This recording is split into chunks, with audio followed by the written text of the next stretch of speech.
kita akan sharing terkait hal-hal apa saja yang harus kita lakukan untuk mempersiapkan diri dalam seleksi CPNS Formasi 2021. Nah, tentunya ini kesempatan yang luar biasa ya teman-teman, kesempatan yang tidak boleh kita abaikan. Kali ini aku berusaha memposisikan diri seandainya aku berencana untuk ikut seleksi di tahun 2021 itu apa saja sih yang aku lakukan.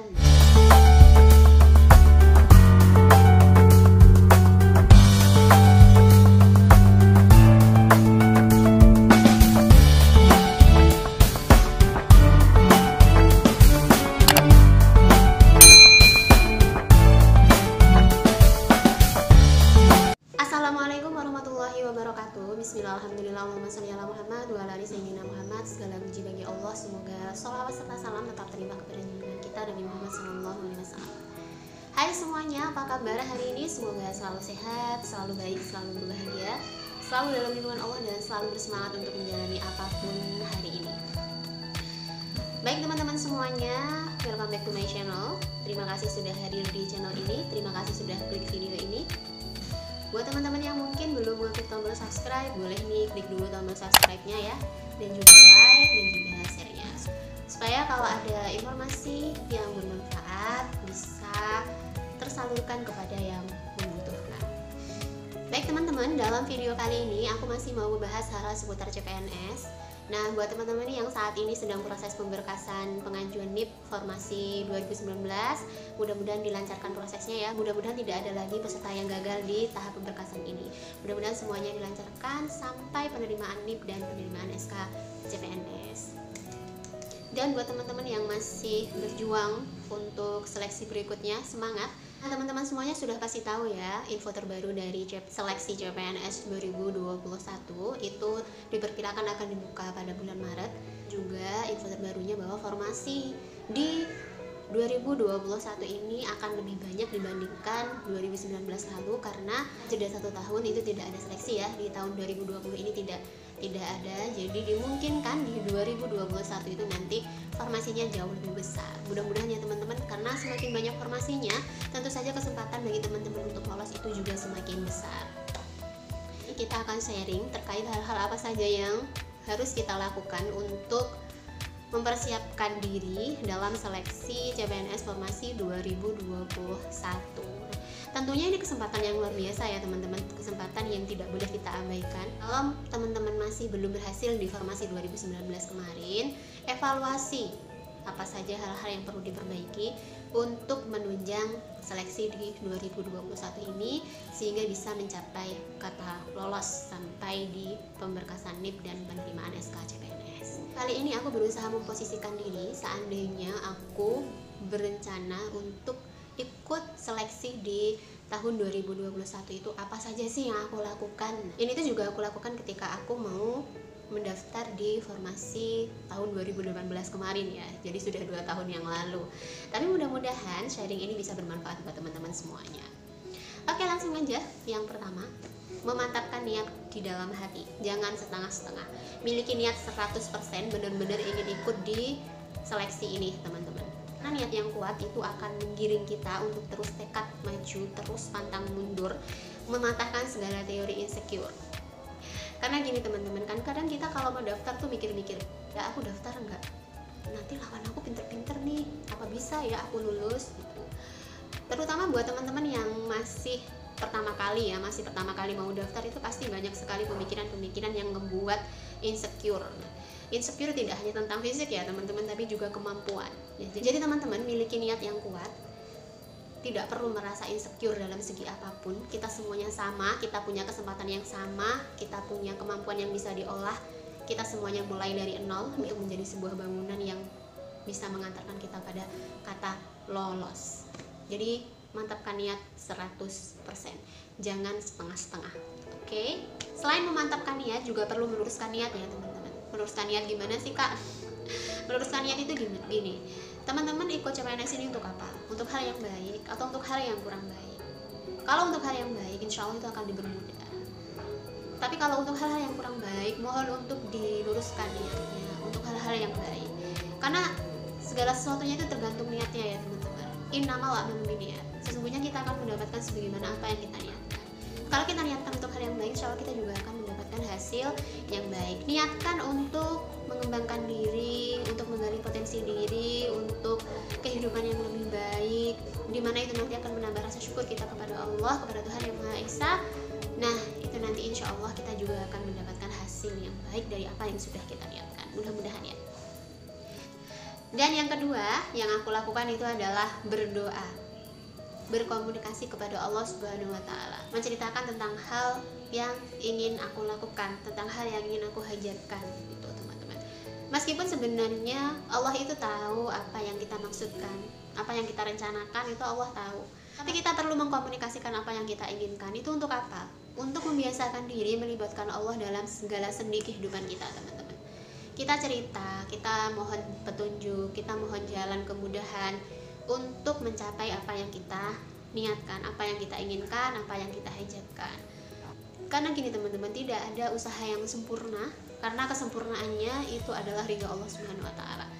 Kita mungkin bisa berusaha maksimal, kita mungkin bisa mendapatkan nilai yang tertinggi misalnya, tapi semuanya adalah tetap tergantung ridha Allah. Apapun, sekuat apapun usaha yang kita lakukan, itu nanti penentu akhirnya itu adalah Tuhan Yang Maha Esa. Jadi komunikasikan apapun yang kita inginkan, komunikasikan sama Allah bahwa kita, ya Allah, aku ingin ikut seleksi CPNS di tahun 2021 ini.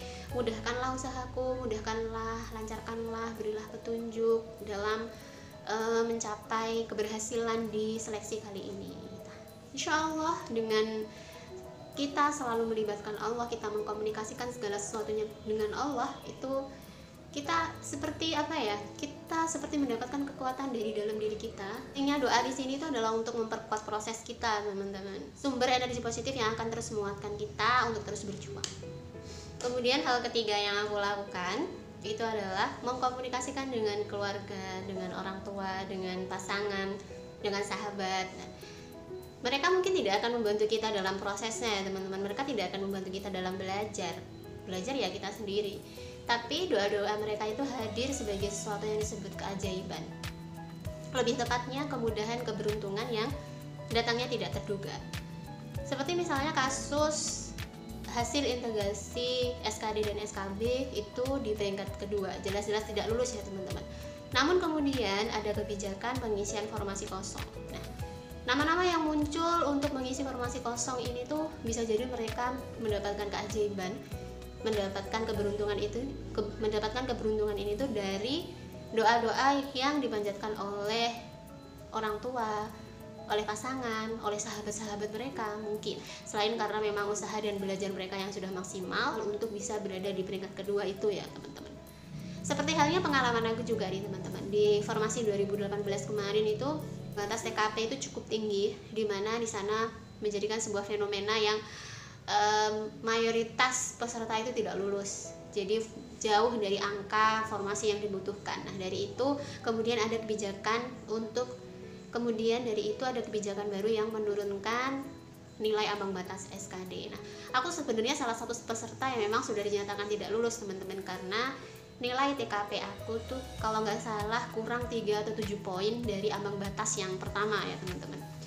Ya udah, berarti udah nggak lulus gitu. Meskipun aku berada di urutan pertama di formasi yang aku lamar, tapi kenyataannya aku nggak lulus nih teman-teman ketika itu. Kemudian ada kebijakan untuk menurunkan nilai ambang batas TKP, dan alhamdulillah akhirnya aku menjadi salah satu dari 3 peserta yang lolos untuk mengikuti ujian SKB. Nah, menurut aku tuh itu tuh sebenarnya udah usahaku udah mentok di situ ya teman-teman. Udah aku udah nggak lulus gitu, tapi tiba-tiba ada kebijakan itu tuh seperti mungkin ini adalah doa dari orang tua aku, kerabat aku, guru-guru aku yang mungkin diijabah sama Allah sehingga ketika itu aku bisa lulus.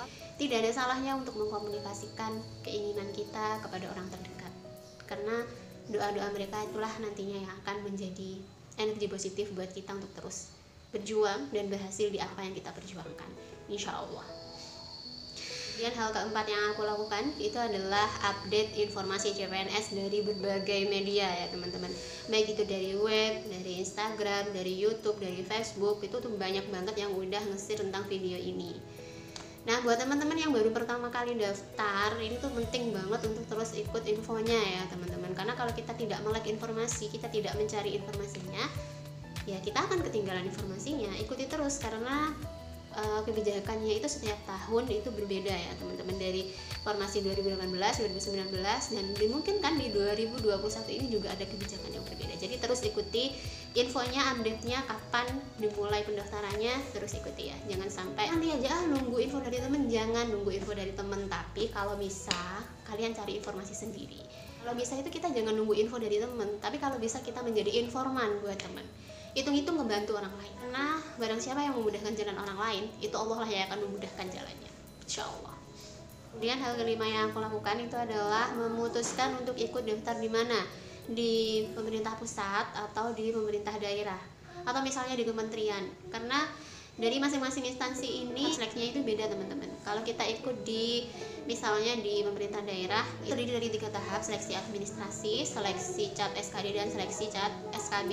Kemudian kalau di kementerian itu selain CAT SKD dan CAT SKB itu ada psikotes, ada wawancara. Nah, teman-teman putuskan mau daftar di mana, karena itu nanti berkaitan dengan hal-hal yang harus kita pelajari. Nah, kalau kita memutuskan untuk di kementerian misalnya, kita juga harus mempelajari tentang psikotes, gimana caranya mewawancara. Jadi putuskan, pilih yang mana yang ingin kalian daftari, dan pastikan instansi yang kalian lamar itu sesuai dengan kualifikasi pendidikan ijazah yang kalian punya.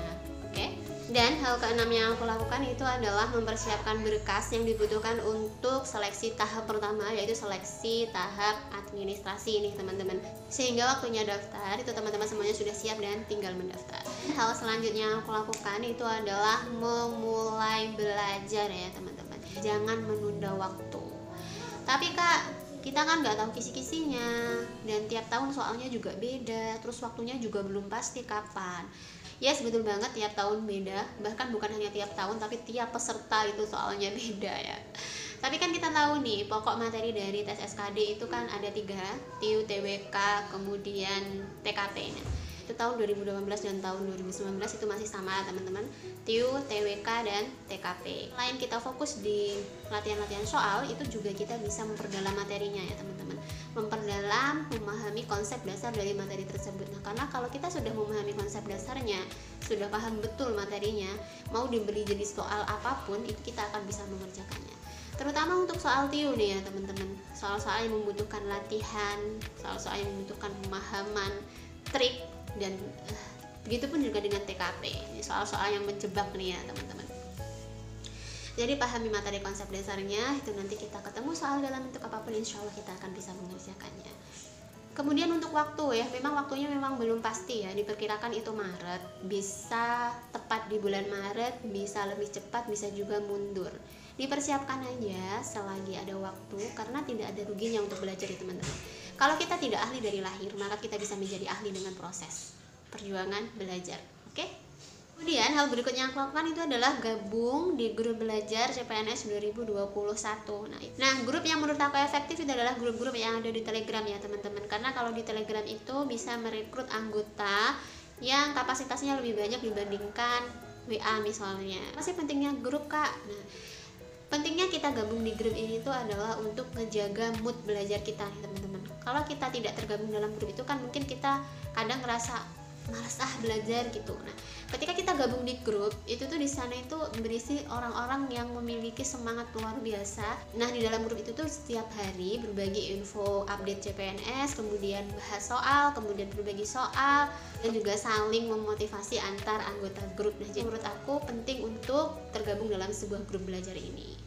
Dan yang terakhir, perkuat keyakinan bahwa hasil tidak akan pernah mengkhianati proses ya teman-teman. Doa, usaha, kesungguhan, semuanya akan terbayar pada waktu yang tepat insya Allah. Buat teman-teman semuanya yang berencana untuk seleksi di 2021 ini, mudah-mudahan dimudahkan, dilancarkan, dan diberikan hasil yang terbaik. Sekian dulu video dari aku. Mohon maaf bila ada kata yang kurang berkenan. Thanks for watching. See you next video. Wassalamualaikum warahmatullahi wabarakatuh.